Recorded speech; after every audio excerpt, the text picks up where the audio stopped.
long dark months of snow drifts and wave starvation, the elite of the world-famous Swedish surf team could finally hold their own annual championships. No, not at home, in the icy shore break of the Baltic, but way down south in Morocco, the Golden Land.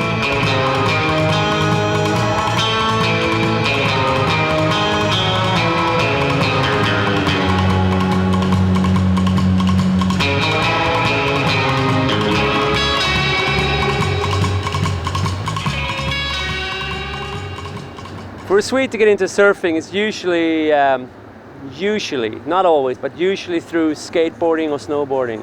Yeah! It's not really the same thing, but it seems to be sports that appeal to the same personalities. I was a skateboarder myself.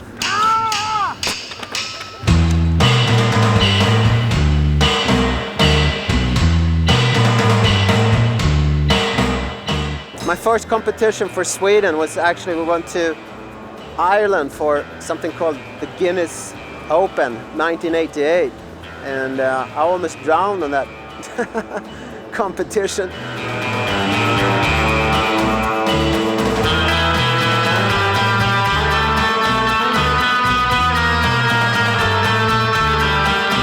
I heard about the guys from Sweden, or first learnt about the Swedish Surf Association from looking on the internet in Melbourne, and that's also how I met the Rat Man, and he said, we're going to Morocco, you coming? And I was there. I don't know how many guys are actually members of the Swedish Surfing Association, but it seems like there's a pretty hardcore group of 10 or 12 guys who've stuck together for the last 10 or 15 years, who travel together, surf together. I just really admire them for staying together and making the effort all the time to try and get in the water as often as possible. They practice paddling on these makeshift machines they've done to keep fit and all that sort of stuff, and I reckon that's really good.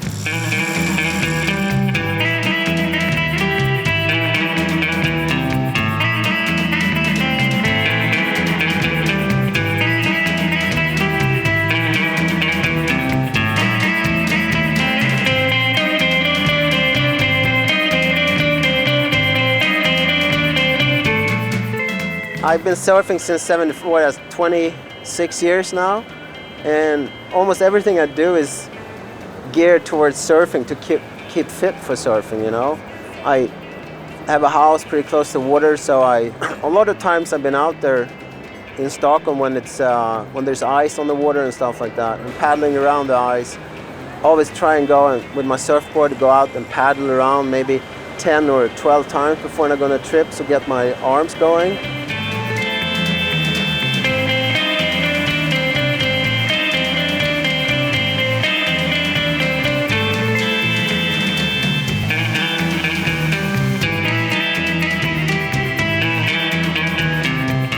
I would say one of the biggest problems is that you get out of shape so much and you lose your perfect timing, so it takes almost 2 weeks to starting to get the timing back together and getting shape paddling wise, so you can position yourself right, compete for waves if it's crowded. So that's the worst bit. You feel like a complete beginner when you go away on these trips. You have to go away on at least a couple of months, I would say, to get your act back together.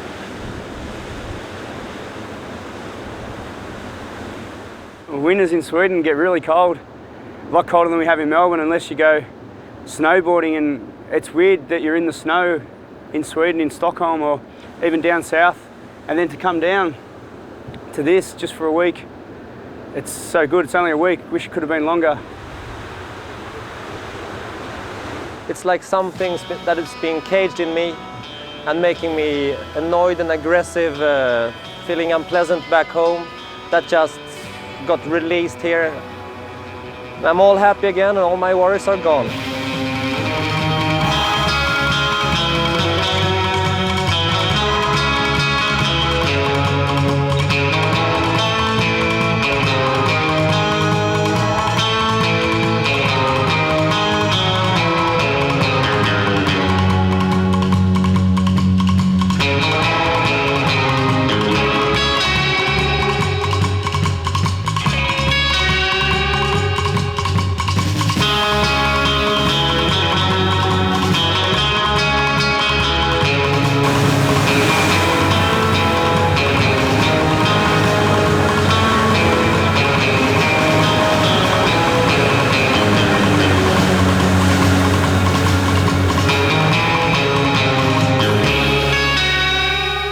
was a little bit of competition, but mostly it was more like an expression session.